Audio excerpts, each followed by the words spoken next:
നിമി starting എന്ന് പറയുമ്പോൾ ഞാൻ 2007 സ്റ്റാർട്ട് ചെയ്യുമ്പോൾ എൻ്റെ മുന്നിൽ ഒരുപാട് ചാലഞ്ചസ് ഉണ്ട്. ഡിസൈനേഴ്സിന് വേണം, കാർപ്പൻറ്റേഴ്സ് വേണം, സിവിൽ ലേബേഴ്സ് വേണം. ഇവരെല്ലാവരും ഞാൻ ഒരു കുടക്കീഴിൽ കൊണ്ടുവന്ന് നിർത്തി വേണം എനിക്ക് കൊണ്ടുപോകാൻ. കാരണം എൻ്റെ മനസ്സിൽ എപ്പോഴും ഈ ക്വാളിറ്റി ഒരിക്കലും ഫെയിലിയർ ആകരുത്. ആ സമയത്തെന്ന് പറഞ്ഞാൽ അധികം പേര് ഇന്റീരിയർ ഡിസൈനിങ് ഒന്നും ചെയ്യുന്നില്ല. കൺസ്ട്രക്ഷൻ എല്ലാം ഈ ഒരു മെയിൽ സെഗ്മെന്റ് ആണ് കംപ്ലീറ്റ്. ഇപ്പോൾ പലരുടെയും ഒരു ചാലഞ്ച് ഉള്ളത്, ചിലർ ഒരു കോൺട്രാക്ടറിന് സിവിൽ കൊടുക്കുന്നു അല്ലെ. സിവിൽ സ്ട്രക്ചർ കഴിഞ്ഞ് കഴിയുമ്പോൾ ഇലക്ട്രിക്കൽ ആര് ചെയ്യും, പ്ലംബിങ് ആര് ചെയ്യും, ഫ്ലോറിങ്, ഇങ്ങനെ എല്ലാവരും പലരെ ഏൽപ്പിക്കുകയാണ്. അവസാനം വന്ന് ഇന്റീരിയറിന്റെ ഒരു സ്റ്റേജിലേക്ക് എത്തുമ്പോൾ വീണ്ടും അഡീഷണൽ പോയിന്റ്സ്, ഈ ലേഔട്ടുകളൊന്നും ഇന്റീരിയറിൽ ആപ്ലിക്കബിൾ അല്ലായിരിക്കും. കാരണം അതിൻ്റെ എല്ലാം ഒരു ലിമിറ്റേഷൻ ഉണ്ട്. ഏറ്റവും ഇമ്പോർട്ടൻ്റ് ആണ് ലൈറ്റിംഗ്. അതിൻ്റെ പല ഏരിയകളിലും പ്രോപ്പറായിട്ടുള്ള പോയിന്റ്സ് ഒന്നും കാണില്ല. അപ്പോൾ അവർ സ്ട്രക്ചറിൽ തന്നെ അത് മെയിൻറ്റെയിൻ ചെയ്യാത്തതുകൊണ്ട് ഇന്റീരിയറിൻ്റെ വരുമ്പോൾ വീണ്ടും എല്ലാം റീഡൂ ചെയ്യേണ്ടി വരുന്നുണ്ട്. അതേസമയം കംപ്ലീറ്റ് ഞങ്ങൾ ചെയ്യുന്ന പ്രൊജക്റ്റുകൾ രണ്ടാമത് ഒരു അഡീഷണൽ വർക്കുകളോ രണ്ടാമത് പൊട്ടിച്ചിട്ട് വീണ്ടും ഒരു ലേഔട്ട് മാറ്റേണ്ട ഓരോ കേസ് ഞങ്ങൾ ചെയ്തില്ല. സ്റ്റാർട്ടിങ്ങിൽ തന്നെ ഇന്റീരിയറിന്റെ ഡിസൈനിങ് കണ്ടുകൊണ്ടാണ് ഞങ്ങൾ ഫ്ലോർ പ്ലാൻ തന്നെ സ്പേസ് പ്ലാനിങ് എല്ലാം ഞങ്ങൾ റെഡിയാക്കുന്നത്. ഒരു പരിധി വരെ പറഞ്ഞാൽ എനിക്ക് എൻ്റെ റിലേറ്റീവ്സിനെക്കാളും ഭയങ്കര ഒരു ബോണ്ടിങ് എൻ്റെ ക്ലയൻസ് ആയിരുന്നു. അവർ ആദ്യം ഓഫീസ് വരുമ്പോൾ കാണുമ്പം ഒക്കെ ഒരു ക്ലയന്റ്, സെക്കൻഡ് വിസിറ്റ് ചെയ്യേണ്ട ഒരു ഫാമിലി മെമ്പർ, അത്ര ഒരു അറ്റാച്ച്മെന്റും അങ്ങനെയാണ്. അപ്പൊ സർവീസ് ഞാൻ കൊടുക്കില്ലേ? കൊടുക്കണം.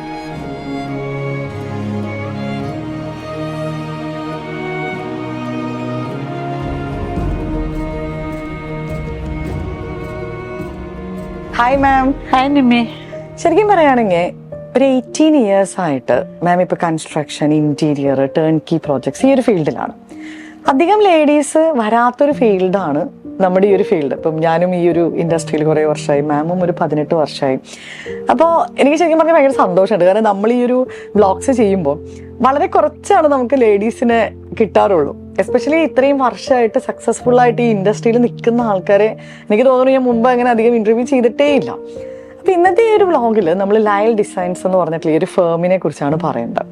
അപ്പോൾ ഇതൊരു 18 വർഷമായിട്ട് വളരെ സക്സസ്ഫുൾ ആയിട്ട് കൊച്ചിയിലുള്ളൊരു ഫേമാണ്. അപ്പോൾ ഇതിൻ്റെ ഒരു ജേർണി ഒന്ന് മാമിനൊന്ന് പറയാമോ? നിമി, നമ്മുടെ ജേർണിയെ കുറിച്ച് പറയുകയാണെങ്കിൽ എൻ്റെ സിവിൽ എഞ്ചിനീയറിംഗ് കഴിഞ്ഞ ഉടനെ തന്നെ എനിക്ക് മാരേജ് ഒരു പ്രൊപ്പോസൽ വന്നു. നോർത്ത് ഇന്ത്യയിൽ സെറ്റിൽഡ് ആയിരുന്നു. അങ്ങനെ ഞാൻ മാരേജിനോടനുബന്ധിച്ച് നോർത്ത് ഇന്ത്യയിൽ തന്നെ സെറ്റിലായി. അവിടുന്ന് കുട്ടികളായി 2000 എനിക്കൊരു പ്രത്യേക സാഹചര്യത്തിൽ ഒരു ജോലിയിലേക്ക് പ്രവേശിക്കേണ്ടി വന്നു. അത് ഞാൻ ക്രോക്കറി ഇൻഡസ്ട്രിയിൽ, നിമിക്കറിയാമായിരിക്കും, ഇന്ത്യയിലെ ഏറ്റവും ടോപ്പ് മോസ്റ്റ് ഫാക്ടറിയാണ് സെറാമിക് ഇൻഡസ്ട്രിയിൽ ഭാരത് പോട്ടറീസ്. സെറാമിക് ഇൻഡസ്ട്രി എന്ന് പറയുമ്പോൾ ടൈലുണ്ട്, സാനിറ്ററി വെയർസ് ഉണ്ട്, ക്രോക്കറി ഉണ്ട്. ക്രോക്കറി ഇൻഡസ്ട്രിയിൽ ഹോട്ടൽ വെയറും ഡൊമസ്റ്റിക് വെയറും ഒരു ബൂമിങ്ങിൽ നിൽക്കുന്ന അണ്ടർഗ്ലേസിന്റെ ഒരു ഡെവലപ്മെന്റ് ടൈമാണ്. അങ്ങനെ എനിക്ക് നല്ലൊരു ഓപ്പർച്യൂണിറ്റി അവിടെ കിട്ടി.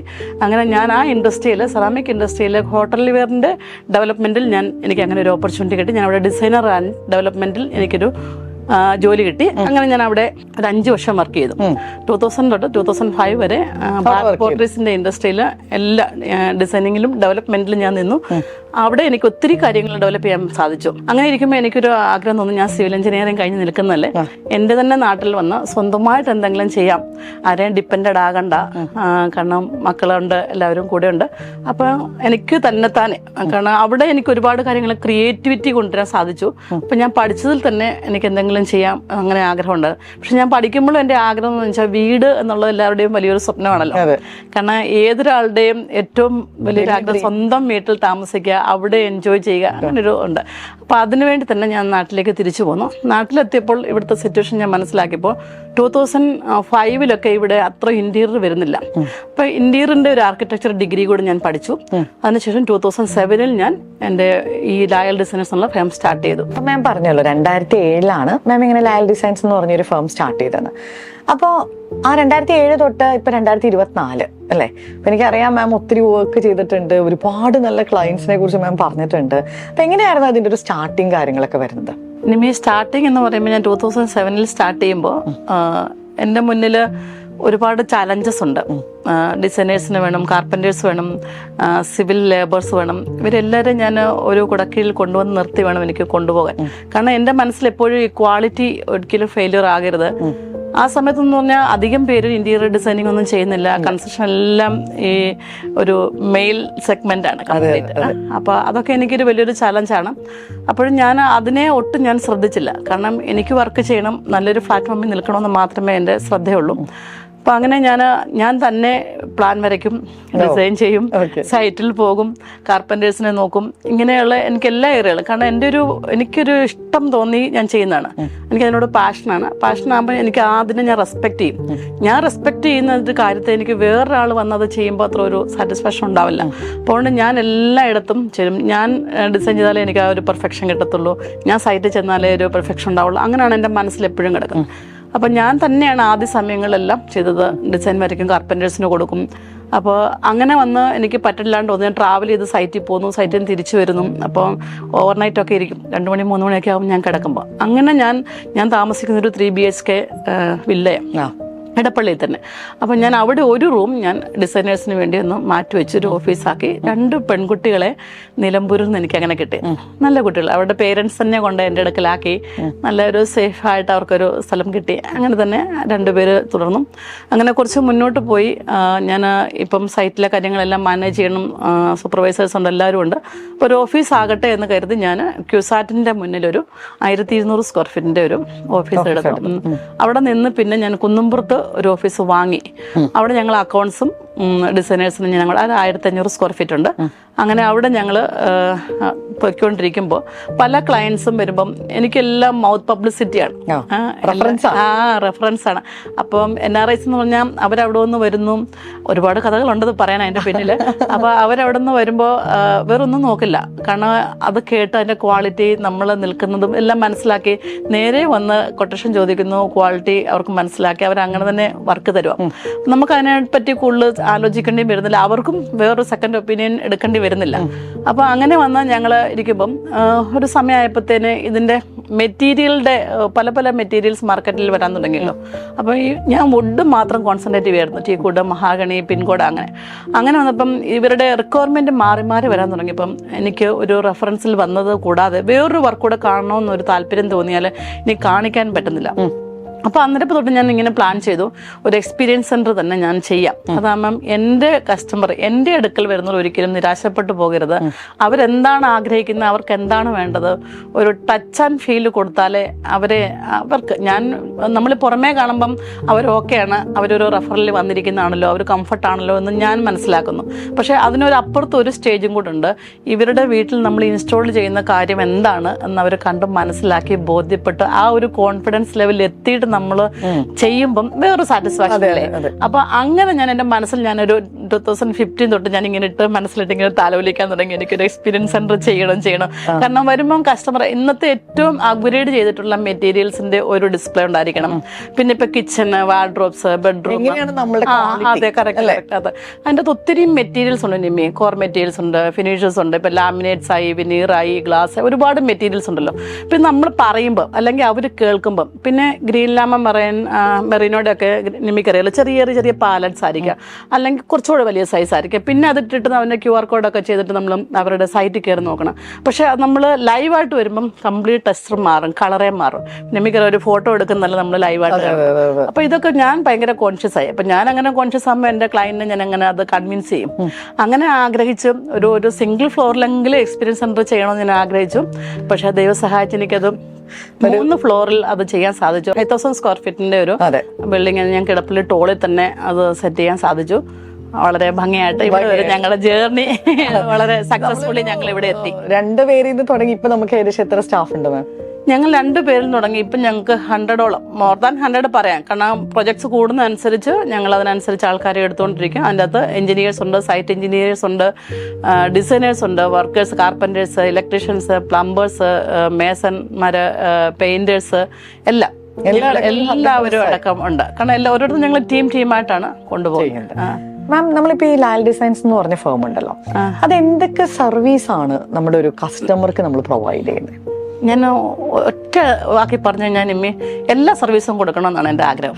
കാരണം അവരൊരു വീടിനോട് ആവശ്യമുള്ള ഒരു റിക്വയർമെൻറ്റുമായിട്ടാണല്ലോ അവർ വീട് വെക്കണം എന്ന് പ്ലാൻ ചെയ്യുന്നതിന് എത്രയോ വർഷങ്ങൾക്ക് മുമ്പായിരിക്കും അല്ലേ. അപ്പോൾ അവർ ഒരു പക്ഷേ ഈ വീടിൻ്റെയോ അല്ലെങ്കിൽ കൺസ്ട്രക്ഷൻ്റെയോ സിവിൽ എഞ്ചിനീയറിങ്ങോ ഇതിൻ്റെ ഒന്നും ഒരു നോളജ് ഇല്ലാത്തവരായിരിക്കും. പക്ഷെ അവരുടെ ആ ഒരു എക്സ്പീരിയൻസിൽ അവർ കണ്ടത് അല്ലെങ്കിൽ റിലേറ്റീവ്സിൻ്റെ ഫ്രണ്ട് സർക്കിളിൽ നിന്ന് കണ്ടതും ഇന്നത്തെ ഒരു ട്രെൻഡിങ് ഒക്കെ ആയിരിക്കും ഇവർ കാണുന്നത്.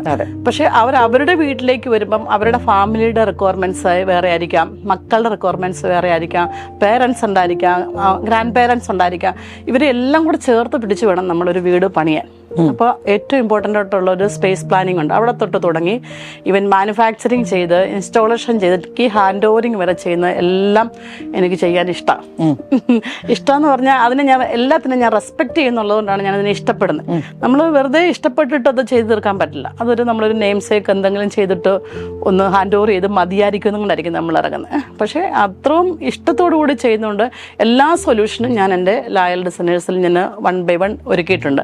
ഇപ്പം ഞങ്ങൾ ഒരു സമയത്ത് വുഡൻ മാനുഫാക്ചറിങ് മാത്രം മതിയായിരുന്നു. 18 വരെ നമുക്കറിയാം ഫ്ലഡ് വന്നു, അതോടുകൂടി വുഡിൻ്റെ ഒക്കെ ഡിമാൻഡ് കുറഞ്ഞു. അപ്പോൾ തന്നെ എല്ലാ മെറ്റീരിയൽസും മാറി വന്നു.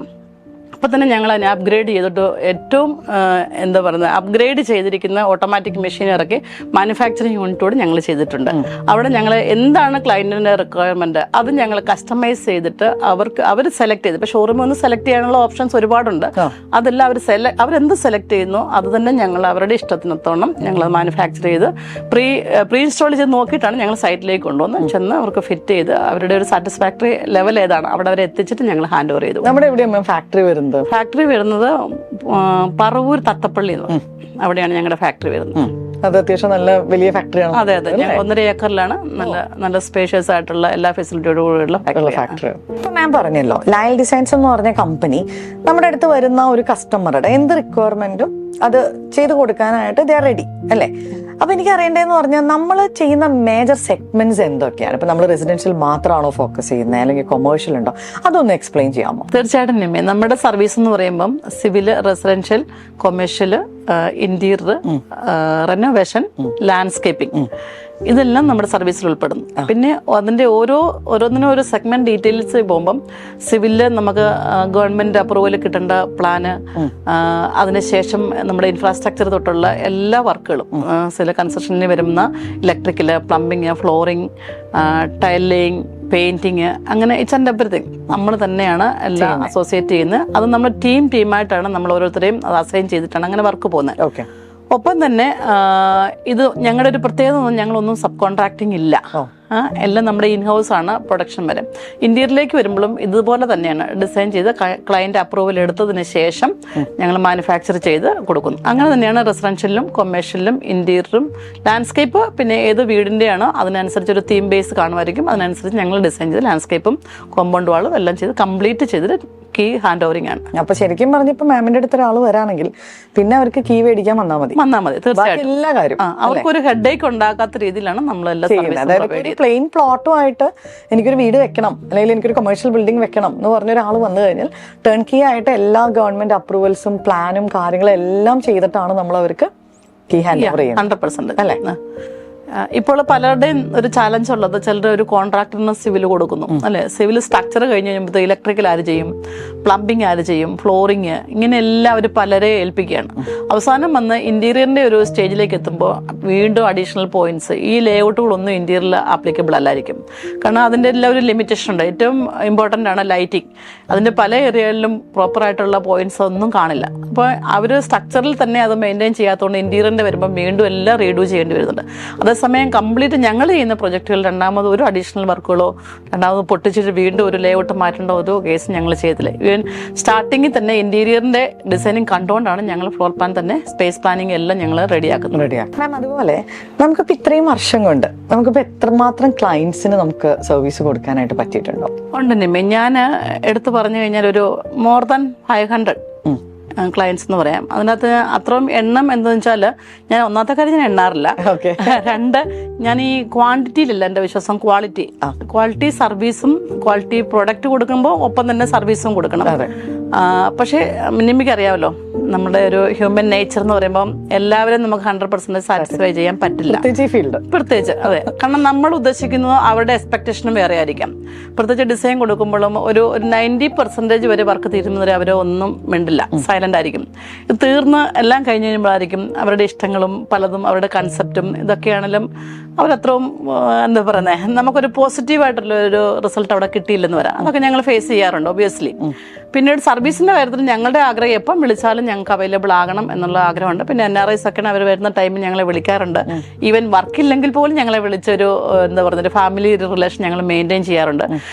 നിമി 2008 വർക്ക് ചെയ്ത ഒരു സാറ്, എനിക്കത് ഇപ്പോഴും ഞാൻ പറയുമ്പോൾ ഇമോഷണൽ ആകും. ആള് സാർ അന്ന് എന്നെ കണ്ടിട്ട് പോലും ഇല്ല.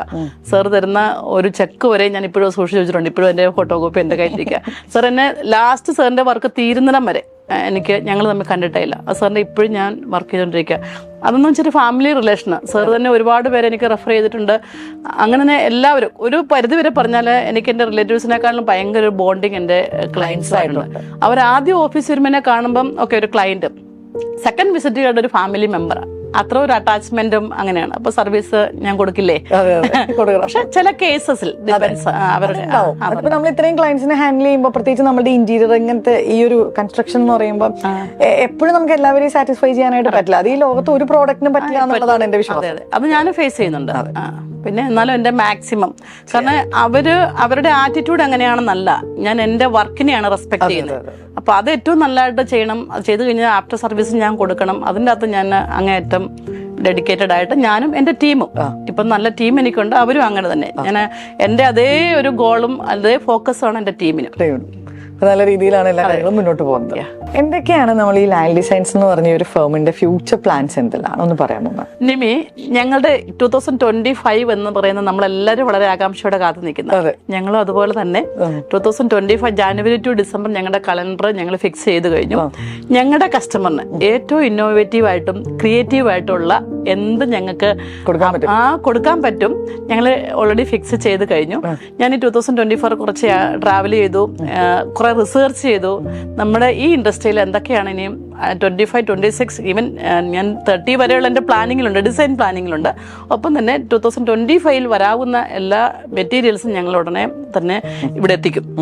ഡിസംബറിൽ തന്നെ ഞങ്ങളുടെ ഈ ഷോറൂമിലെത്തും, അല്ലെങ്കിൽ ഞങ്ങളുടെ ഫാക്ടറിയിലെത്തും. ഞങ്ങളുടെ ക്ലയന്റ് ആരാണോ അവർക്ക് ഏറ്റവും ബെസ്റ്റ് സർവീസും ബെസ്റ്റ് പ്രൊഡക്റ്റും ഏറ്റവും ക്രിയേറ്റീവ് ആൻഡ് ഇന്നോവേറ്റീവ്, അതിനെ എടുത്തൊന്നുകൂടെ പറയാം, അത് തന്നെ ഞങ്ങൾ കൊടുക്കാൻ റെഡി ആയിട്ടിരിക്കുന്നത്. അപ്പൊ ഒത്തിരി സന്തോഷം മാം.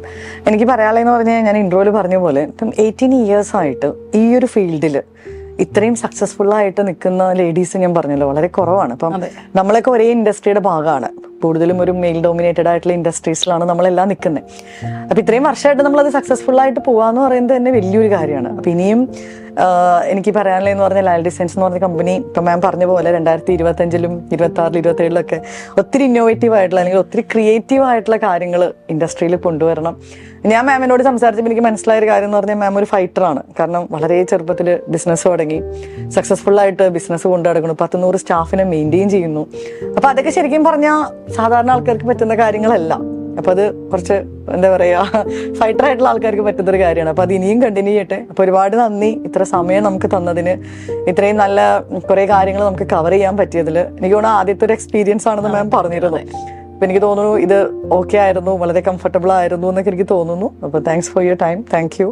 തീർച്ചയായിട്ടും നിമ്മി, എനിക്ക് എടുത്ത് പറയാനുള്ള, ഞാനിങ്ങനെ ക്യാമറയുടെ ഫേസിലൊന്നും ഇരുന്ന് ഇതുവരെ ചെയ്തിട്ടില്ല. പക്ഷെ എനിക്ക് നിമ്മിയുടെ ഒക്കെ ഇരുന്ന് വളരെ കംഫർട്ടബിൾ ആയിരുന്നു. നിമ്മി പറഞ്ഞൊരു കാര്യം, നമ്മൾ ഫൈറ്റ് ചെയ്യുമ്പം ഒരു കാര്യത്തിൽ വേണം നമ്മൾ ശ്രദ്ധിക്കാൻ. നമ്മൾ സത്യസന്ധമായിട്ട് നിന്ന് ഫൈറ്റ് ചെയ്യുമ്പം ഒന്നും നമ്മളെ തോപ്പിക്കില്ല, നമുക്ക് അവിടെ സക്സസ്സേ ഉള്ളൂ. അപ്പൊ അതിനൊരു ഭയങ്കര എക്സ്പീരിയൻസ് എനിക്കുണ്ട്. ഒരുപാട് സന്തോഷം നിമ്മിയായിട്ട് ടൈം സ്പെൻഡ് ചെയ്യാൻ സാധിച്ചു.